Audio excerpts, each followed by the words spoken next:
Déjà, on dit que les femmes ne doivent pas porter la parole. Les enfants n'ont pas le droit de dire les choses face aux parents. Donc, j'avais 2 causes à défendre. C'est pas que je suis une enfant, que j'ai pas mon point de vue, que j'ai pas mon mot à dire. Et oui, le slam s'est présenté comme ça à moi, comme un moyen de... Si notre podcast vous passionne et vous inspire, il n'y a qu'une seule chose que j'aimerais vous demander, et c'est de vous abonner à nos plateformes. Honnêtement, nous, ça nous encourage à continuer à créer des émissions et à pouvoir inviter des personnalités toujours aussi exceptionnelles.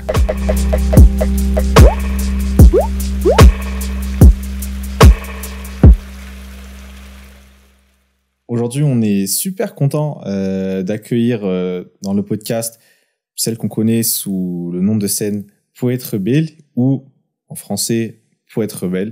Merci d'être avec nous aujourd'hui. Alors, tu es poète, slameuse engagée depuis plus de 10 ans maintenant. Mmh. Et dans une interview que tu as donnée en 2022, tu évoques le fait que tu as découvert le slam en 2010 en cours de français au sein de l'Alliance française de Tuléar. Mmh.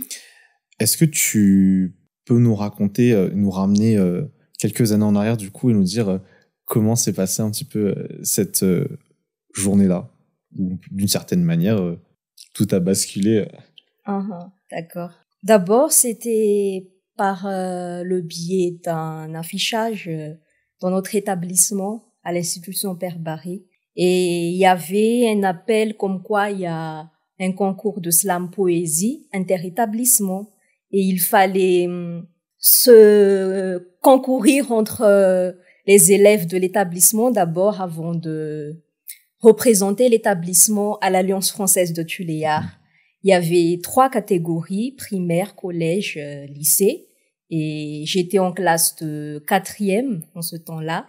Donc, je me suis lancée parce que j'avais des textes, des petits poèmes, des récitations, j'en écrivais déjà depuis l'âge de 8 ans. Et je me suis dit, vas-y, je me lance. Et après, j'ai été élue pour représenter ma catégorie à l'Alliance française. C'était ma première scène de slam, mon premier tournoi de slam poésie et ma première victoire aussi. Est-ce que tu te rappelles du texte qui t'a fait gagner justement à l'époque? Oui. Ouais. Comment oublier? Ouais. Ça parlait de quoi? Ça parlait de la femme, la force des femmes. Parce que le concours, c'était à l'occasion du Printemps des poètes, mais avec un thème particulier, c'était la couleur de la femme. Et moi, depuis toute petite, j'avais déjà cette sensation de se battre pour les droits des femmes, et c'est pourquoi le choix du texte, la force des femmes. Tu dis que depuis tout petite, tu as eu cette chose en toi qui justement te poussait à te battre pour les femmes. Est-ce qu'il y a un événement en particulier qui a quand même créé ça en toi? Je pense que oui, parce que j'étais née à Tuléar, et Tuléar, dans le sud, disons que on ne considère pas trop les femmes. Et ça, depuis l'éducation dès le bas âge, on dit que il y a tel truc que les hommes, les petits garçons ne doivent pas faire, et c'est réservé pour les petites filles. Et moi, j'aimais pas ça du tout. Parce que j'essayais de comprendre à cette époque-là pourquoi les hommes, pourquoi les petits garçons ne doivent pas se salir les mains, mais pourquoi les petites filles doivent le faire. Et je crois que c'est ça qui a créé le déclic. De vouloir se battre pour les droits de la femme. Ouais, tu ressentais une injustice déjà même petite. Oui. Ouais. Et donc, comme tu disais tout à l'heure, à partir de 8 ans, tu commençais déjà à écrire. Est-ce que c'était pour toi, à l'époque, en tant qu'enfant, du coup, hein, une manière d'externaliser ta frustration? Ou est-ce que, à la base, bon, tu écrivais déjà, mais c'est juste que les injustices que tu as vécues, tu as décidé de les transposer via le texte? Au début de mes écritures, je n'écrivais pas encore pour les droits de la femme, pour évoquer les injustices, mais j'écrivais plutôt pour m'entraîner peut-être, ou je ne sais pas, parce que je me souviens, mon premier texte, ça parlait de Madagascar. Madagascar, nous tenatsara, nous skantsu, tsmanaparu, quelque chose comme ça. Je pense que c'est parce que, à l'âge de 5 ans, par là, j'ai évoqué dans la famille que je voudrais devenir chanteuse. Et là, il y avait ma grand-mère qui me disait que c'est pas bien, les artistes sont, comment dire, c'est pas bien d'être artiste, quoi, parce que ils ont des comportements pas trop catholiques. Et que c'est pas bien pour une femme. Mais maintenant que j'y pense, parce qu'il m'arrive de faire une rétrospection, et je pense que c'est juste parce que j'étais enfant, je ne savais pas distinguer que être artiste ne veut pas dire forcément chanteuse. Mais je voulais juste devenir artiste, quoi. Et je la suis maintenant, mais pas chanteuse, mais plutôt slameuse. Et d'ailleurs, là, je reviens du coup en 2010, après la compétition que tu as gagnée. Est-ce que c'est à ce moment-là que tu t'es dit, allez, je vais foncer et je vais certes continuer mes études, mais toujours dans l'objectif maintenant de percer dans le slam? Ou c'est vraiment bien plus tard que c'est venu Je pense que en ce moment-là, j'ai déjà su inconsciemment que c'était là le chemin, la voie, parce que déjà à ma première scène de slam, je gagne un concours auprès de beaucoup de concurrents de plusieurs établissements de Tuléar. Ça m'a fait réfléchir, et en plus j'ai été poussée par notre prof de français, et à chaque fois que je passais des concours, je gagnais souvent le premier prix. Au pire, c'était le 3e prix. Donc j'ai continué. À l'âge de 14 ans même, j'ai pu représenter ma ville natale, Tuléar, au slam national. C'était à la 3e édition. C'était la même année, en 2010. Au slam national, il y a des représentants de toutes les villes de Madagascar qui y viennent, 3 représentants pour chaque ville. Et moi, je faisais partie de ces représentants-là. Même j'avais 14 ans à cette époque. Sauf que les représentants d'autres villes, ils étaient déjà à l'université. Moi, j'étais en 3e. Mais à ma surprise, je faisais partie des finalistes, parce qu'il y a 30 poètes représentants de chaque ville de Madagascar, et seulement 10 qui peuvent aller en finale, et moi je faisais partie de ces 10 finalistes. Donc ça m'a encore motivée à continuer dans le slam. Ouais, tu t'es vraiment dit c'est ton don à toi, quoi. Ça s'enchaînait vite en 2010 pour toi, du coup. Alors, ton nom de scène, il fait référence au monde de la poésie, hein, comme on l'a dit tout à l'heure. Ce serait quoi pour toi, s'il y en a, la différence, ou voire la nuance, du coup, entre le slam et la poésie? D'accord. Déjà, il y a une différence entre poème et poésie, parce qu'il paraît que, bon, je lis beaucoup, et de tout ce que j'ai appris, la poésie, ça peut être tout ce qu'on voit, tout ce qu'on entend, du moment qu'il y a cette chose qui fait que les choses soient belles, que ça nous attire. Puis les poèmes, ce sont les écritures qui a une manière de faire ressortir la beauté des mots. Et il y a le slam poésie. Donc dans le slam, c'est pas forcément un poème, mais ça peut être juste un texte, mais un texte écrit d'une manière poétique où il y a quelque chose de belle, quoi. Voilà. À l'époque et d'ailleurs même aujourd'hui, c'est qui, est-ce qu'il y a localement, il y a des slameurs ou des poètes qui t'inspirent, donc aussi bien localement que à l'étranger? Au niveau local, j'ai quelques références. Il y a Nahas, Vuniranala et Tagman Namgat, Gad Ben Salem. En ce qui concerne les étrangers, je n'ai pas trop de références particulières, mais récemment j'ai écouté du Gaël Faye et il y a un texte qu'il a fait qui m'a particulièrement touchée. Mais à part ça, je m'inspire plutôt des chanteurs auxquels je trouve que leurs textes sont bons, quoi. Comme Vita, Zaho, Amel Bent. Et d'ailleurs, il y a des chansons qu'elles ont fait qui m'ont poussé à écrire un tout nouveau texte.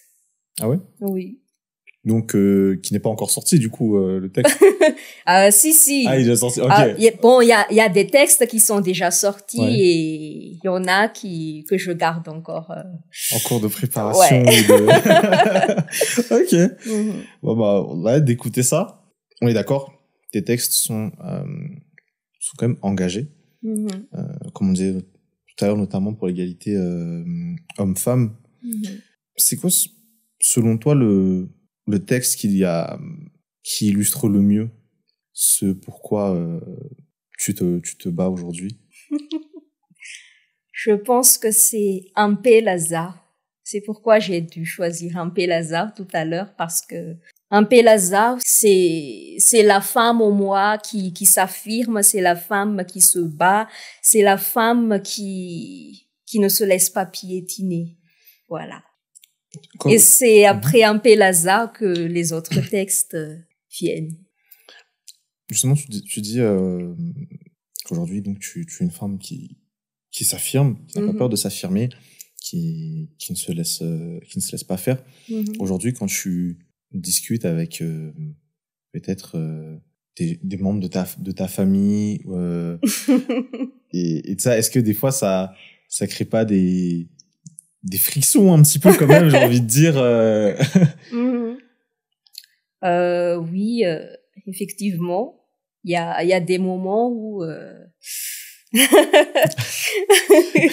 c'est pas évident parce que déjà on est zanaka, quoi, et dans la culture malgache, ce sont toujours les parents qui ont le dernier mot, qui détiennent la vérité, même si quelquefois pas. Ouais.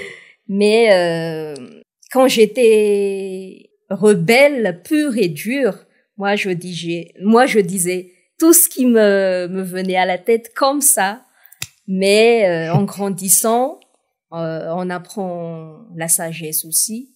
Et je suis toujours rebelle, mais j'ai une certaine manière d'aborder les choses maintenant. Ouais. T'arrondis un peu plus les angles et tu mets plus de filtres peut-être. Mais j'arrive toujours là où je veux. Dans ton processus de création, donc vraiment, concrètement, quand tu essaies de poser des mots sur ce que tu as envie d'exprimer, est-ce qu'il y a une manière de faire spécifique? Est-ce que je sais, par exemple, à un instant T, par exemple, tu constates, tu éprouves, tu ressens certaines choses et là tu le mets tout de suite sur papier, ou est-ce que c'est vraiment tu prends un temps bien défini, par exemple dans la semaine, et là tu te poses, tu te dis bon, c'est le moment de d'écrire et de D'accord. ressortir les mots? Je dirais les deux, parce que déjà, il y a ce qu'on appelle des textes personnels, et quand on a fait de notre passion notre profession, donc il y a aussi des textes que les gens nous demandent d'écrire.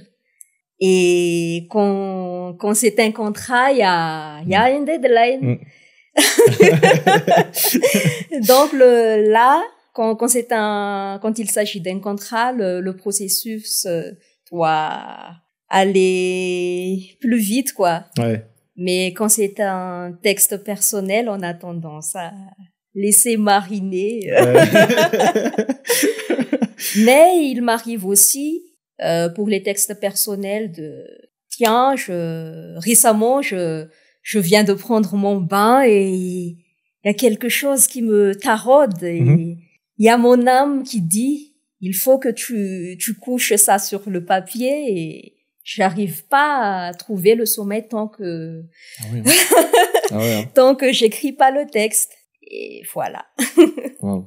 Est-ce que tu as déjà reçu des avis mitigés ou négatifs sur des textes que tu avais produits? Parce que tu vois, là, c'est très profond ce que tu disais, tu parlais de ton âme, donc du coup, tu vois, tes textes viennent vraiment du plus profond de toi. Oui.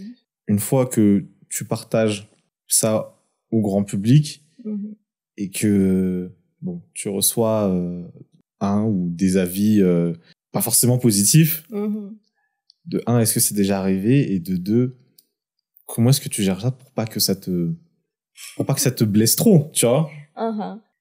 Oui, ça m'est déjà arrivé minimum 2 fois. Comment j'ai pu gérer? Quand j'étais encore la rebelle d'avant, parce que pour moi, je dois défendre mes œuvres, mes textes, coûte que coûte. Et moi, je prenais du temps pour répondre aux autres, quoi. Mais en grandissant, on comprend. Et puis j'ai pu accepter aussi que les avis diffèrent. Donc ça m'attaque plus jusqu'au plus profond de mon âme. Mais c'est pas pour autant que je vais laisser les gens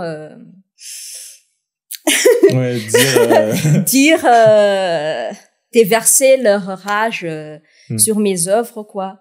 Mais même si je réponds à leurs commentaires, c'est pas pour autant que je veux juste les contrarier. Et maintenant, c'est plus parce que c'est arrivé en juin dernier. C'était un texte nommé Gassifou. Le fond du texte, c'était plutôt pour un appel à la solidarité des Malgaches. Des Malgaches ou des Malagasy, c'est la même chose pour moi, et je faisais appel aux Malgaches qui vivent à l'étranger et les Malgaches d'ici. Donc le texte, c'était en bilingue, et il y avait les gens sur Facebook qui disaient Malagasy ne va mteny français io aniza niafatra.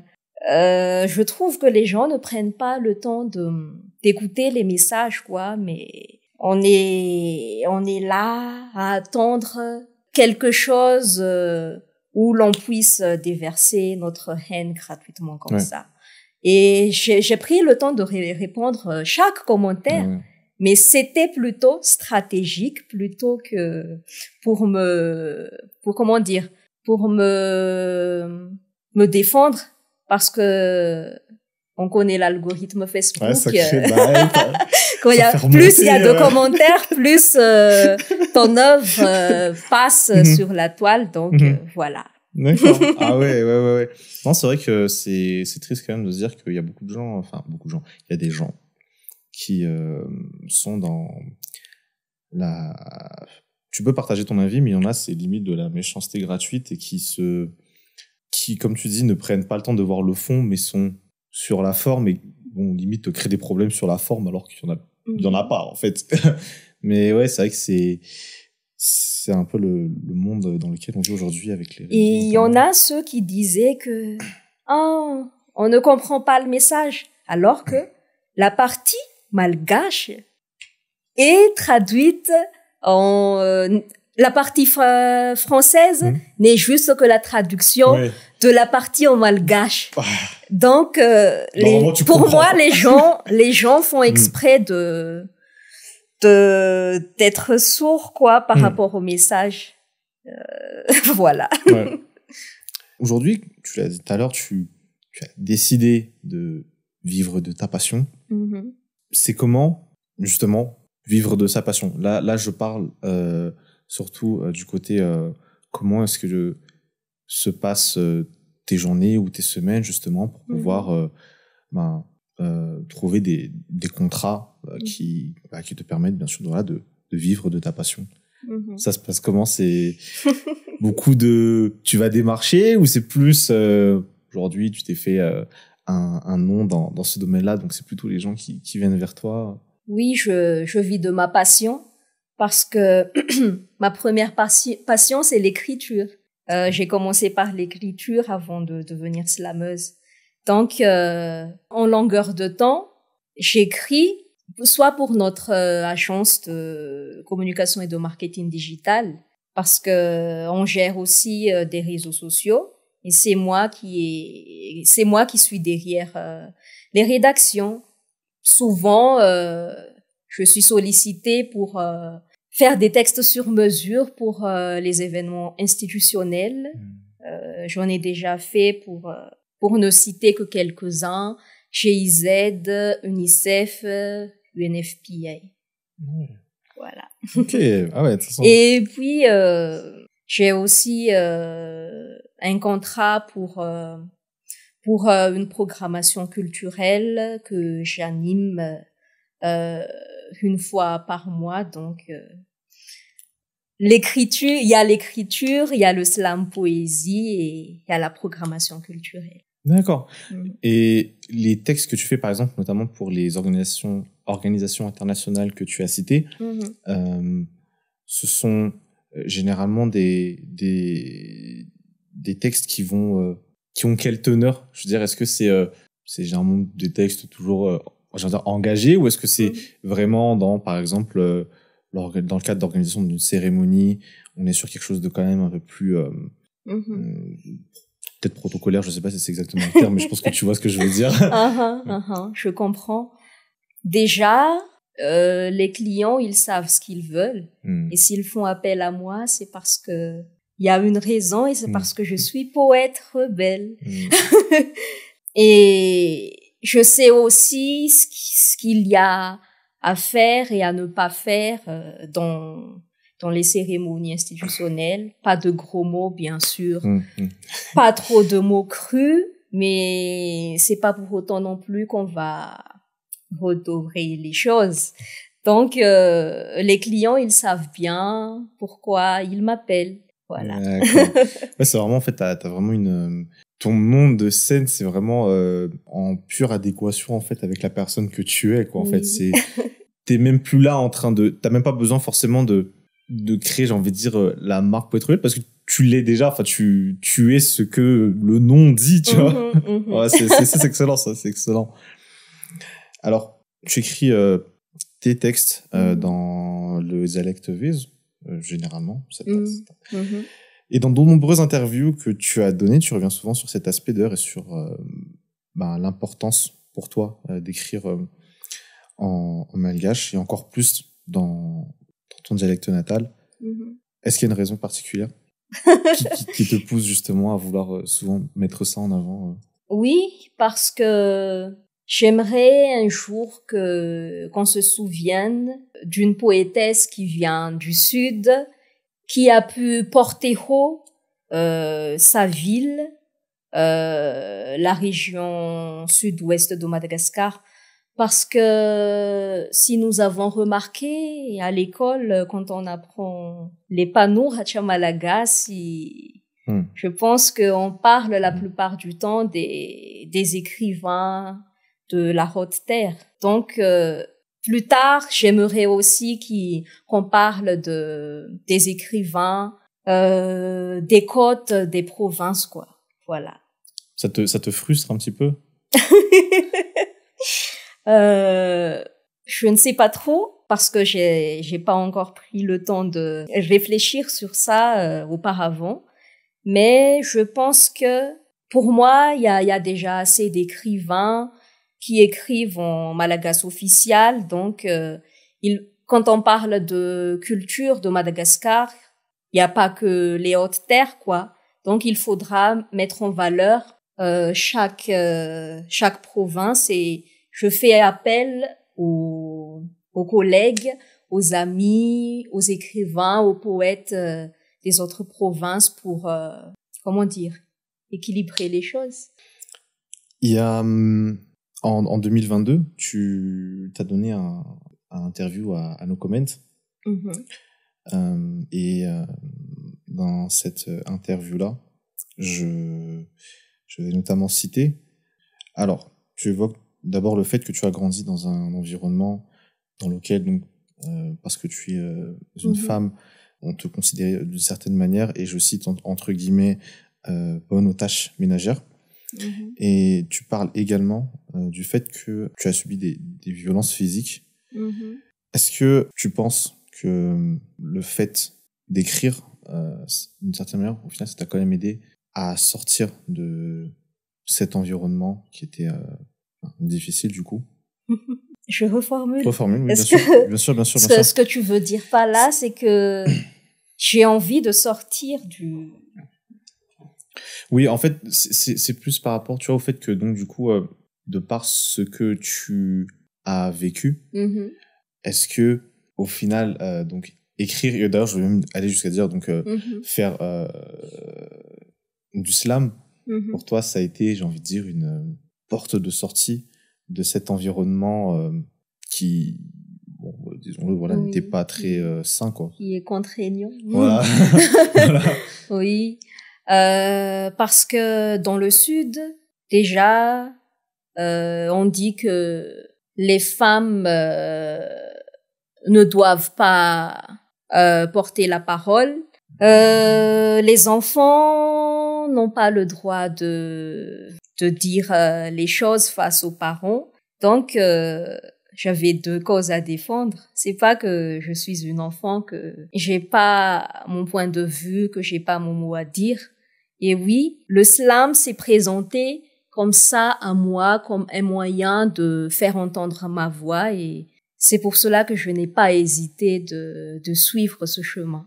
Il y a un sujet aussi, je pense, qui est clairement, il y a des gens qui en parlent. Je pense qu'il faut encore plus en parler. C'est notamment la violence basée sur le genre. Est-ce que tu penses, ou en tout cas, est-ce que tu espères quand même que dans tes textes, tu arrives à toucher le cœur, l'âme, l'esprit des personnes qui font qui font ces violences-là, justement? Est-ce que c'est quelque chose que tu aimerais est-ce que tu aimerais, j'ai envie de dire, de faire faire switcher quelque chose dans la tête de ces personnes qui se disent ouais, effectivement, ce que je fais, c'est pas correct? Oui, je pense que les textes, ça touche les gens. Bon, dans tous les cas, ça touche toujours les gens, que nous recevons des réactions positives ou négatives. Et surtout les réactions négatives, comme quand les gens me lynchent là sur Facebook, ça veut dire que ils ont été bien touchés par par le message. C'est parce que ça leur a, comment dire, ça leur a fait des réflexions dans la tête auxquelles ils savent très bien que c'est pas bien, que c'est pas bon, mais c'est leur ego qui parle. Donc là, ils se mettent à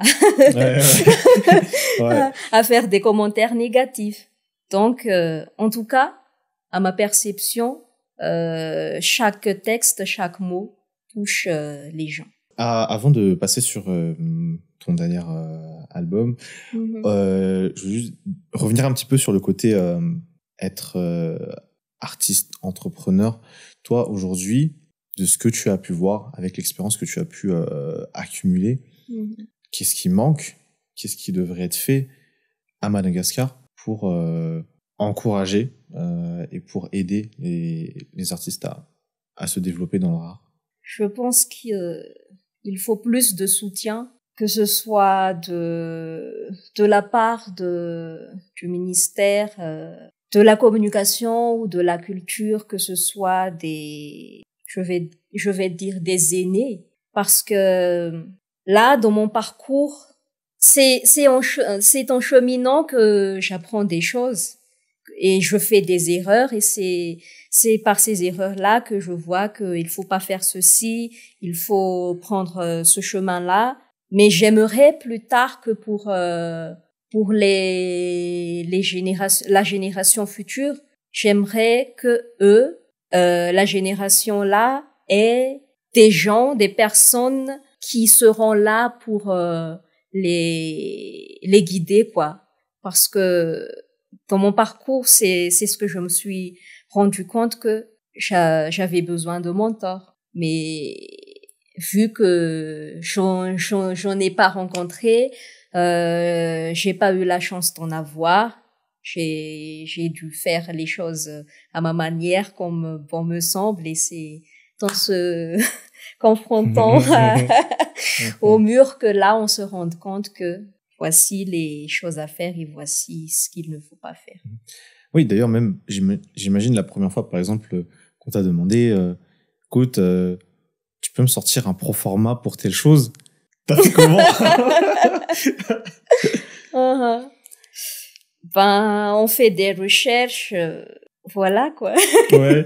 T'as allé un peu sur la tête, t'as essayé de demander à 2-3 personnes éventuellement. Oui, et en plus, même si tu demandes à d'autres artistes, eux, ils ne vont pas.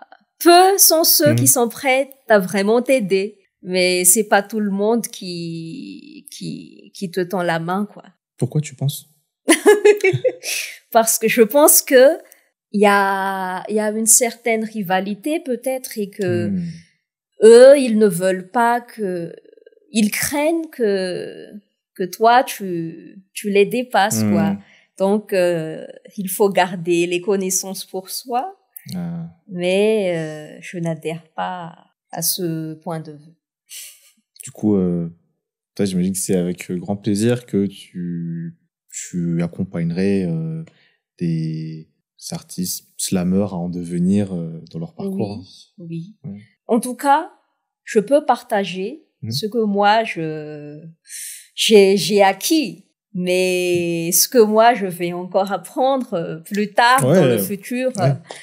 Je peux partager ce que je sais, mais pas ce que je ne sais pas, quoi. Et on cesse d'apprendre, donc c'est sûr. Est-ce que tu peux nous parler un petit peu de ton dernier album? Mon premier récent album.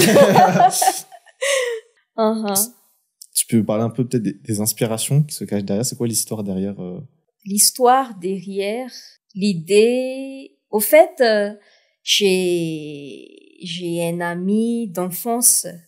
On s'est connus à l'Alliance française de Tuléar. Coucou Kossel. On s'est rencontrés là-bas. Il était dans l'atelier karaoké. Moi, j'étais dans l'atelier slam. Mais lui aussi, il écrivait. On s'est connus là-bas. Et puis, on s'est encore rencontrés à Tana pour les études supérieures. Lui, il est devenu un musicien avec beaucoup d'expérience. Il nous est arrivé de penser de combiner nos talents, quoi. Et lui en tant que musicien, moi en tant que slameuse qui écrit. Et c'est lui qui m'a soufflé l'idée de faire un album. Ça remonte à des années, mais à ce moment-là, j'étais pas encore chaud. Et je pense aussi que dans un parcours artistique, il y a un moment de maturité. Et c'est seulement à ce moment-là que nous sommes conscients des choses qu'il faut accomplir, quoi, avant de quitter cette terre. Et donc, on a travaillé sur l'album. Et on l'a préparé pour mes 13 ans de scène, pour marquer ces 13 années de vie dans le domaine du slam poésie. Et voilà l'idée de l'album d'abord. Et l'histoire derrière le titre de l'album, Anindaote, c'est un vent éponyme du sud-ouest. C'est un vent qui souffle dans le sud et qui vient du côté sud-ouest du sud. Okay.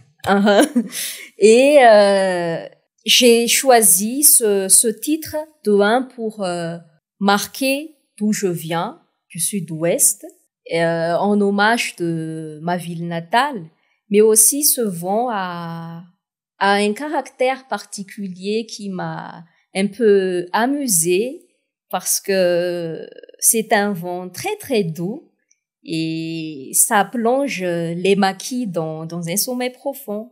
Et quand ils sont dans un sommeil profond là, ils tombent du haut de leurs arbres. 오춘에 마투르베 잔데. Non, ils sont pas morts. Mais après qu'ils tombent de leurs arbres, c'est marrant l'histoire. Tu as de l'empathie pour les animaux. Mais t'inquiète. Non, mais raconte l'histoire. Et quand ils tombent du haut de leurs arbres, ça les brusque, ça les réveille dans ce sommeil-là. Et c'est cette philosophie, cette idée-là que j'ai voulu mettre dans l'album parce que je séduis mes auditeurs par la poésie, la musique. Et là, ils sont plongés dans la poésie, mais après, je les claque par mes messages qui sont rebelles. Wow. Et incroyable. Voilà. Incroyable. Ouais, j'aime beaucoup l'histoire là derrière là. Ah ouais, tu m'as bien accroché. Elle fait genre vent du sud et puis d'un coup elle te parle de lémurien qui tombe de l'arbre. C'est vraiment stylé. Et d'ailleurs, t'as commencé un tour pour faire la promotion de ton album. Oui. On a décidé de commencer le tour par Tuléar parce que c'est là où tout a commencé, donc il fallait y revenir. Yes. Et je pense que pour l'année 2024, on sera partout à Madagascar. Mais c'est excellent. C'est excellent.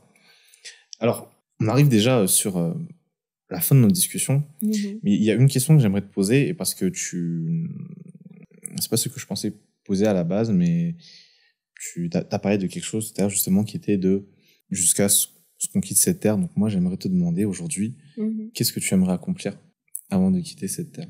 Ce que j'aimerais accomplir, c'est d'abord montrer à tout le monde que, au fait, quand on parlait de frustration là par rapport aux écrivains de haute terre et qu'on ne met pas trop en lumière ceux des autres provinces, je ne pense pas que ça soit une frustration, mais je veux juste qu'on parle de notre région, pas seulement des malheurs qui sont du kéré, de la sécheresse, mais il y a aussi des belles choses à raconter là-bas, et ça fait partie de mon combat, en tout cas, de démontrer la beauté du dialecte du Sud, de montrer aux gens que là-bas aussi il y a des gens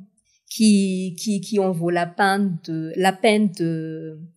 d'écrire un bouquin ou d'en faire une biographie. Et donc c'est ce que j'aimerais accomplir avant de quitter cette terre, de laisser une trace que tiens, il y avait une poétesse, une slameuse du Sud qui a pu emmener au sommet le slam du Sud, quoi. Voilà. Super. Bah, nous, en tout cas, on est contents, à notre niveau, en tout cas avec le podcast, de pouvoir t'aider à relayer tes messages, ton combat et ta vision. Et je voulais te dire merci. Merci. Peut-être avant, juste si tu peux partager avec l'audience où est-ce qu'on peut écouter ton album, où est-ce qu'on peut le trouver?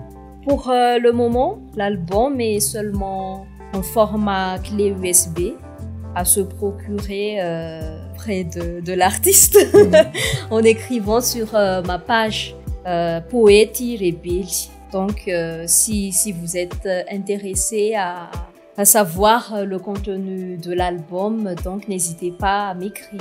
Super. Bah écoute, merci beaucoup. Merci d'être venu, de nous avoir partagé ton histoire et tes aspirations. Et vraiment, je souhaite maximum de succès dans ce que tu souhaites entreprendre. Merci. Merci beaucoup.